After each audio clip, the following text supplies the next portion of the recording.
திருப்பாடல்கள் 36ஆம் அதிகாரம். பொல்லாரின் உள்ளத்தில் தீமையின் குரல் ஒலித்து கொண்டே இருக்கின்றது.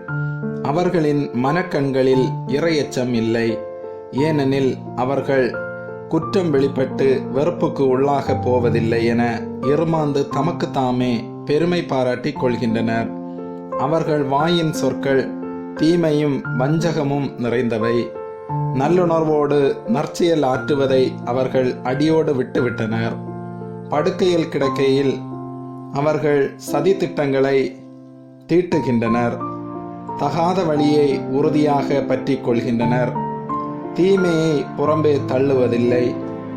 ஆண்டவரே, வானளவு உயர்ந்துள்ளது உமது பேரன்பு. முகில்களை தொடுகின்றது உமது வாக்கு பெறலாமை.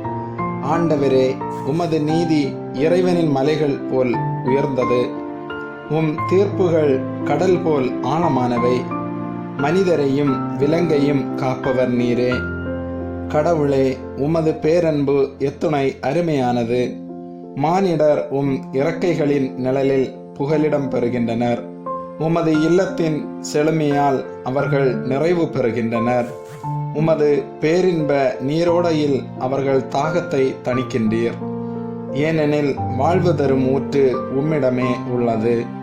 உமது ஒளியால் யாமும் ஒளி பெறுகின்றோம். உம்மை அறிந்தோர்க்கு உமது பேரன்பையும் நேரிய உள்ளத்தோர்க்கு உமது நீதியையும் தொடர்ந்து வழங்கியருளும். செருக்குற்றோரின் கால் என்னை நசுக்க விடாதேயும். பொல்லாரின் கை என்னை பிடிக்க விடாதேயும். தீங்கிழைப்பார் அதோ அங்கே குப்புற வீழ்ந்து கிடக்கின்றனர். அவர்கள் நசுக்கப்பட்டனர். அவர்களால் எழவே இயலாது. ஆமேன்.